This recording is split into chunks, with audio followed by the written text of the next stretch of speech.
As a child, Sundays in King's Lynn were often spent at my grandparents' house in Archdale Street. After lunch, life took a turn for the tedious, as inactivity and the sound of snoring took their toll. Mercifully, there was an escape, to the end of the backyard and through the gate to where another world lay waiting within the clear waters of the Gaywood River. Here, sitting on the bank with my toes sometimes in the water, aquatic plants waved gently in the flow, and fish hid among their greenery.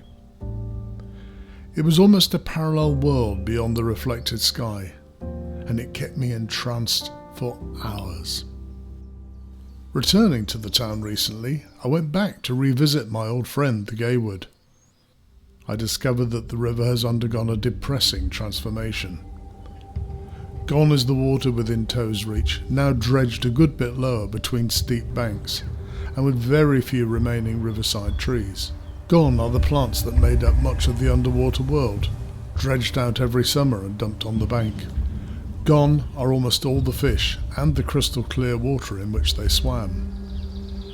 Today's Gaywood River is largely lifeless and heavily loaded with silts, agricultural fertilizers and waste, sometimes including untreated human waste discharged from sewage outfalls, like this one in Kettlewell Lane. Ironically, it was from here at the Kettle Well that the waters of the Gaywood supplied Lynn with very clean drinking water, drawn and distributed around the town, for those that could afford it, in timber conduits. One ran the length of what became known as New Conduit Street. There's no argument that this once beautifully clean river has been degraded to this dreadful low. As kids, most of us took the various rivers and streams that flow into the Ouse and the Wash for granted.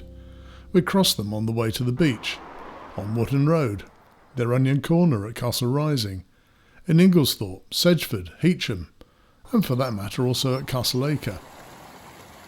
Little did I realise how special these rivers are.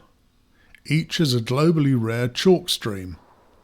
There are only around 200 in the world. 17 are in Norfolk, of which 7 are within 15 miles of Lynn. Most, like the Nar, Ingol and Babingley, really are in very good condition.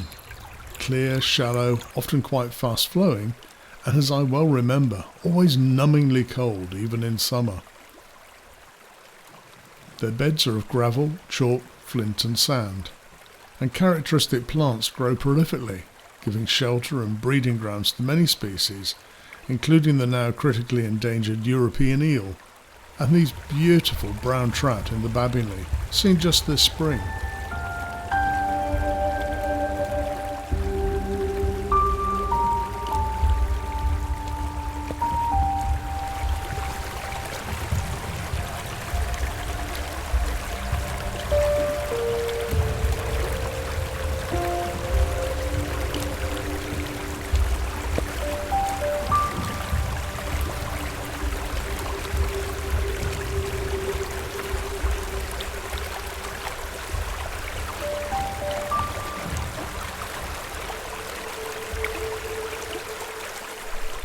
The Gaywood River starts in a similar state up around Grimston and Gayton, but sadly things take a turn for the worse. It becomes the exception, and it's particularly galling that it's this degraded river that runs through Lynn, most accessibly at Gaywood itself and in the walks, where it tracks paths past the children's playground, the Redmount Chapel and the Gunnock Gate. I'm going to try and find out what's happened, and how the Gaywood River has become Norfolk's forgotten chalk stream. The answers are essentially in the river's own story. So, let's start at the beginning. Chalk is a common porous rock formed from the skeletons of billions of now extinct creatures that lived and died on what were then warm seas. Chalk streams expert Charles Rangeley Wilson explains that in England and France the massive chalk layers have been lifted to the surface and polished clean by glaciers, but crucially they've not been worn away. And it's this clean but intact chalk downland, coinciding with our rain-swept landscape and temperate climate, that gives us chalk streams as we know them. The rain percolates down into fissures and through the porous rock.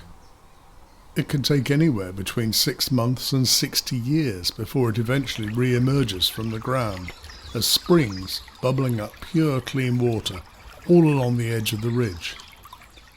At their source, each of our chalk streams from the Hun to the Nar are pretty much identical and have long been valued as sources of safe drinking water, including the Gaywood River here at Grimston.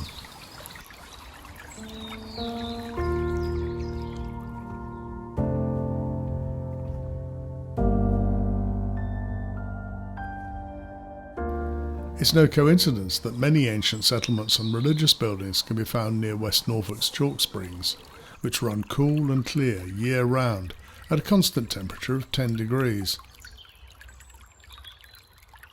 We are custodians of a globally unique ecosystem, right here in West Norfolk. Such a source of drinking water is incredibly valuable, and today millions of gallons is taken from ground sources on the ridge and piped direct to Lynn and beyond, where we use it to wash our cars and flush our toilets. Some of it we even drink. There are concerns that even before the water reaches the springs, over-abstraction will cause the output from the springs to reduce and to make less water available to keep the streams flowing and clean. The Environment Agency reported in 2007 that the whole of Anglia Waters region, including King's Lynn, is designated as an area of serious water stress. That means shortage. Agriculture has become almost entirely arable in recent years. It depends on ploughing and added chemical inputs, fertilisers, pesticides, weed control, to ensure intensive production. During heavy rain, these chemicals can easily run off into watercourses, especially where the land is cultivated right up to the bank. Once in the water, biocides can kill off aquatic life, and fertilisers encourage the growth of fungus and algae.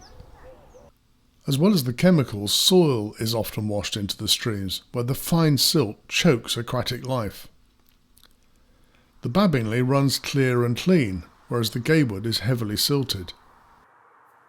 Take a casual glance into the Babingley and Gaywood rivers where they cross the A149 road, either side of Knight's Hill, and you'll see the difference between the two rivers, and just a couple of miles apart. So what's going on? There seem to be a whole set of problems. Pollution getting into our rivers includes road runoff, which contains a couple of really nasty chemicals, as well as the more obvious industrial waste and raw sewage, including everything that goes down the toilet and drain. Human and food waste, sanitary products, cleaning products, a rich mix that contributes to the stress on the river and chokes off the natural aquatic life. Then there's the deliberate littering of the river. The Babingley's course takes it through the Wootton marshes, whereas the Gaywood River runs through town where littering is more common and supermarket trolleys are more available. It's said that the best way to stop littering is to pick it up and reduce the assumed permission to litter that rubbish on the ground implies.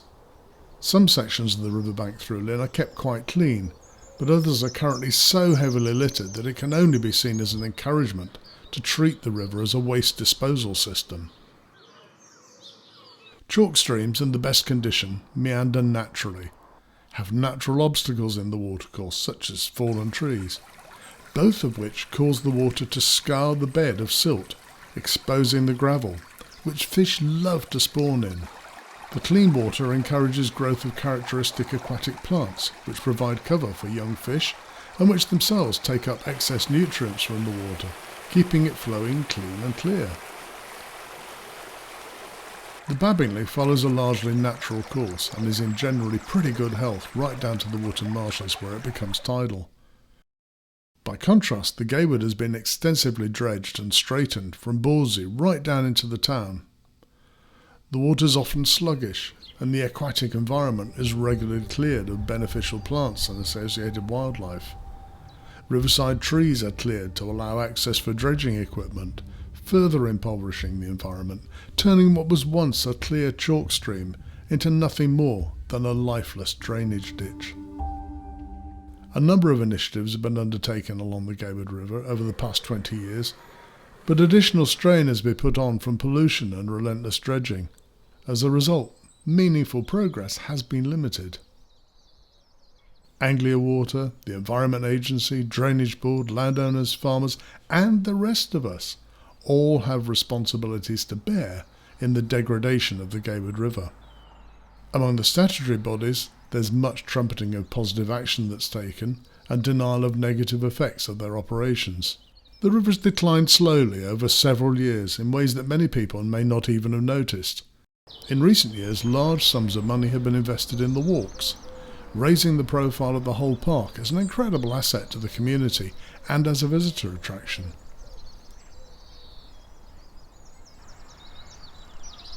If only the river that flows through it was as clean as it is in its upper reaches only a few miles away, it would add real benefits to the walks, to the small park in Kettlewell Lane, and the riverside path linking the town centre with Wootton Road.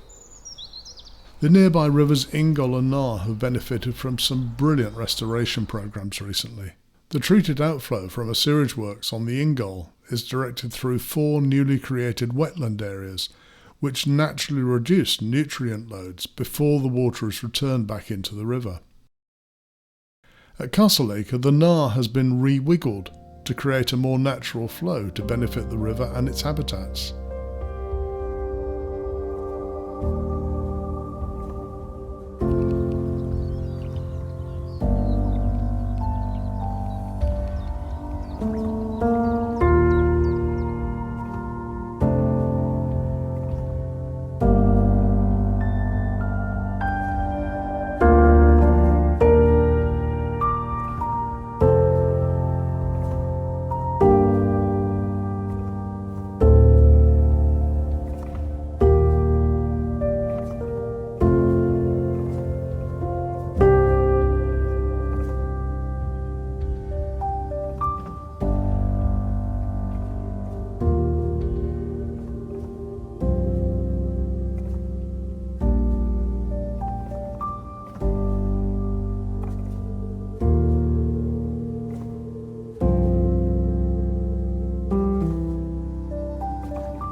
To plan effective measures, chalk stream restoration experts need to know exactly what the problems are and where they're occurring. This is also an important part of maintaining the quality of the river after restoration. In Gloucestershire and Herefordshire, citizen science volunteers have taken on close monitoring of water quality in the River Wye. As a result, they're able to quickly pinpoint pollution incidents and hold the statutory agencies to account in tackling them. The people of Lynn could take an active part in monitoring the Gaywood, rather than simply entrusting such work to the organisations that effectively police themselves. Bodies such as the Norfolk Rivers Trust implement beneficial measures, but it seems that in the case of the Gaywood River, unless measures are coordinated, the benefits are likely to be limited.